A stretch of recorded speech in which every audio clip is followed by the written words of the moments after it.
Hello అండి, ఇక్కడ clouds చూసారా? ఈ కారణం వల్లనే నేను మొన్న వీడియో కంటిన్యూషన్ చేయలేకపోయాను. నిన్న వర్షం పడిండే, సో ఆ మొన్నటి వీడియో కంటిన్యూషన్ అనమాట. ఇది బెస్ట్ అవుట్ ఆఫ్ వేస్ట్ ఉంది కదా, దాని వీడియో కంటిన్యూషన్. సో ఇట్లా కాటన్లో మేము ఈరోజు పచ్చిమిర్చి చెట్లు పెట్టాలనుకుంటున్నాం. ఇవి మనం స్వయంగా రెడ్ చిల్లీ ఫ్లేక్స్ ఉంటాయి కదా, దాని నుంచి పెంచినాయి.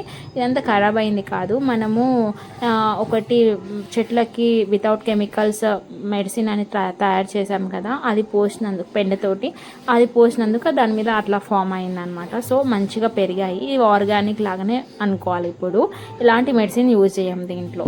సో ఇట్లా మట్టి తీసేసుకొని దానిపైన కంపోస్ట్ కూడా వేసేసుకున్నాము. కంపోస్ట్ వేసి 1 ఫింగర్ అంత లోపలికి మనం గ్యాప్ తీసుకొని దాంట్లో ఇట్లా తీసిన ఉంటాయి కదా పచ్చిమిర్చివి, దాంట్లో ప్లేస్ చేసేసుకొని ప్రెస్ చేసేసామన్నమాట.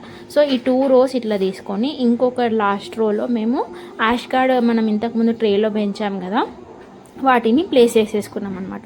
ఇవి కొన్ని ఇంట్లో పెట్టాము, కొన్ని ఫామ్లోకి పంపించాము. ఇంట్లో అయితే చూసుకుంటాము, వాటరింగ్ చేస్తాము, పెరిగితే యూజ్ చేసుకోగలుగుతాం కదా, ఫామ్ నుంచి వచ్చేవారు కొంచెం లేట్ అవుతుంది అనేసి ఇలా కొన్ని ఇంట్లో అండ్ కొన్ని ఫామ్లో పెట్టుకున్నాము. ఇంట్లో ఎవరికైనా ప్లేస్ ఉంటే పెంచాలనుకుంటే మంచిగా పెంచుకోవచ్చు, పెరుగుతాయి. సన్లైట్లో పెట్టాలన్నమాట ఇవి. సో ఎవరైనా కావాలంటే ట్రై చేసి చూడండి. నచ్చితే లైక్